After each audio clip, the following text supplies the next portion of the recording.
Baik, terima kasih atas waktu dan kesempatan yang telah diberikan kepada kelompok kami. Kami dari kelompok 13 akan membawakan materi tentang merancang dan mengelola komunikasi pemasaran terintegrasi. Saya bernama Paula Marcidela Kait selaku moderator dan teman saya Rido Raja. Peran komunikasi pemasaran. Komunikasi pemasaran atau marketing communication adalah sarana di mana berusaha menginformasikan, membujuk dan mengingatkan konsumen secara langsung, mempresentasikan suara perusahaan dan mereknya. Komunikasi pemasaran dapat memberitahu kepada konsumen tentang bagaimana dan mengapa produk yang digunakan oleh orang macam apa serta di mana. Lingkungan komunikasi pemasaran yang sedang berubah. Meskipun komunikasi pemasaran bisa memainkan peran penting, mereka harus melakukan dalam lingkungan komunikasi yang lebih keras. Komunikasi pemasaran, ekuitas, dan merek penjualan. Dalam lingkungan komunikasi baru ini, meski iklan sering menjadi elemen pusat dalam program komunikasi pemasaran, iklan berita satu-satunya atau bahkan yang paling penting dalam membentuk ekuitas, merek, dan mendorong penjualan. Bauran komunikasi pemasaran. Bauran komunikasi pemasaran terdiri dari 8 model komunikasi utama. Yang pertama, iklan, promosi penjualan, acara dan pengalaman, hubungan masyarakat dan publisitas, pemasaran langsung, pemasaran interaktif, pemasaran dari mulut ke mulut, penjualan personal. Pengaruh komunikasi pemasaran, cara di mana asosiasi merek dibentuk tidak menjadi masalah. Dengan kata lain, jika konsumen mempunyai asosiasi merek yang kuat, menyenangkan dan unik tentang Subaru dengan konsumen,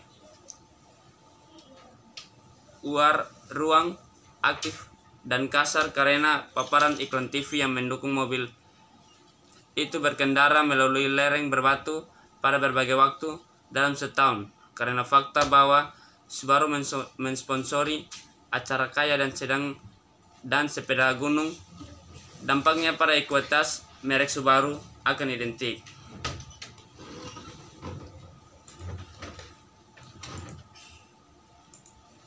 Model mikrorespon konsumen. Berikut ini kita mengasumsikan pembeli mempunyai interaksi tinggi dengan produk dan sudah menganggap diferensiasi tinggi di dalamnya.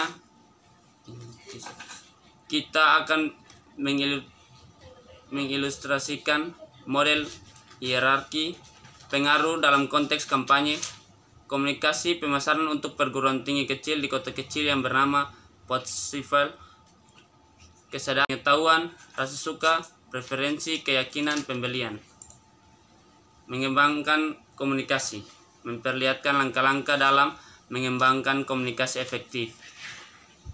Mengidentifikasi permisa sasaran, menentukan tujuan komunikasi, merancang komunikasi, memilih saluran komunikasi, menetapkan total anggaran komunikasi pemasaran, menentukan tujuan komunikasi. Seperti yang berhubungan dengan Pottsville College, pemasar dapat menentukan suatu tujuan pada semua tingkat. Model hierarki pengarah sister dan versi mengidentifikasi 4 kemungkinan tujuan sebagai berikut: kebutuhan, kesadaran merek, sikap merek, maksud pembelian merek.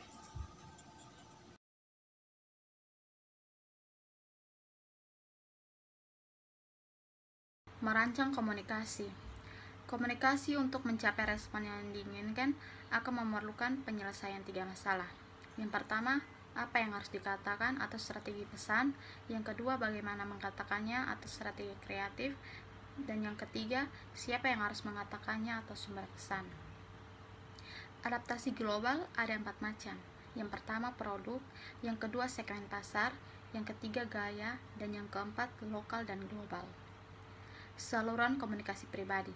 Saluran komunikasi pribadi atau personal communication channel memungkinkan 2 atau lebih komunikasi tatap muka antara seseorang dengan pemirsa melalui telepon atau email. Saluran komunikasi non-pribadi. Saluran komunikasi non-pribadi adalah komunikasi yang diarahkan ke lebih dari satu orang dan meliputi yang pertama, media, yang kedua, promosi penjualan, yang ketiga, acara dan pengalaman, yang keempat, hubungan masyarakat. Menetapkan total anggaran komunikasi pemasaran.